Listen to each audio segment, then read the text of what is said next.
In step 7, we are ready to add the plasmid DNA to our bacteria and calcium chloride in the plus DNA tube. Teachers typically keep the plasmid DNA on ice to distribute to groups. Adding your plasmid DNA is pretty straightforward if you have access to and know how to use a micropipette. If using a loop to add your plasmid DNA, dip the circular end into the plasmid DNA provided by your teacher. You should see a film like you might get on a bubble wand. Then dip that into the tube labeled plus DNA and twist. The DNA will come off into our cloudy mixture of bacteria and calcium chloride. As you can see in step 8, you want to leave your tubes in ice for 10 minutes. Be sure not to just lay the tubes on the top. The bottoms of your tubes should be well buried into the ice. In step 9, have one person set a timer for 50 seconds. Bring your ice cup over to the 42-degree bath. Float both tubes for 50 seconds. After your group member tells you it's been 50 seconds, put both tubes immediately back into the ice for 2 minutes. It's very important that after those 2 minutes, both tubes are taken off of the ice and placed into the tube rack for step 10.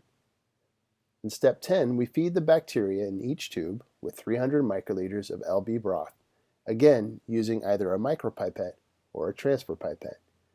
Mix the bacteria by turning them upside down several times. In step 11, the bacteria recover in the incubator at 37 degrees for 5 minutes. As much as possible, keep that incubator closed during this time to maintain its temperature.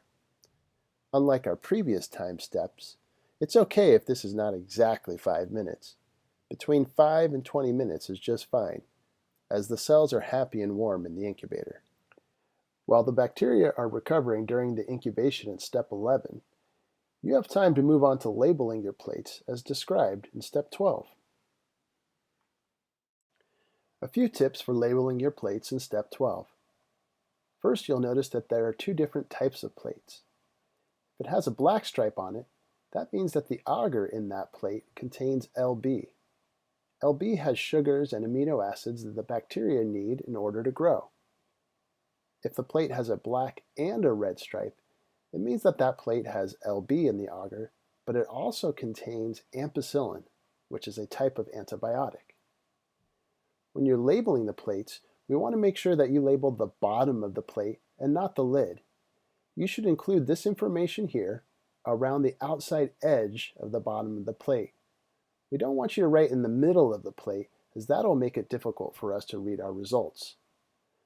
Once you've labeled your plates and your bacteria have had enough time to recover, you're ready to move on to step 13.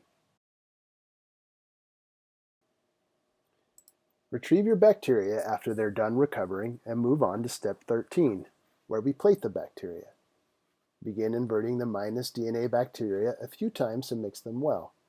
We'll then use our transfer pipette to dribble 150 microliters of the bacteria onto the agar of the plates you labeled minus DNA.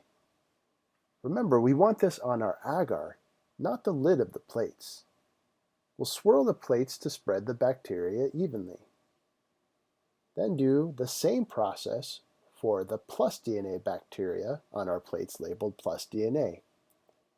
At the end of step 13, you will have plated 2 minus DNA and 2 plus DNA plates and are ready for step 14.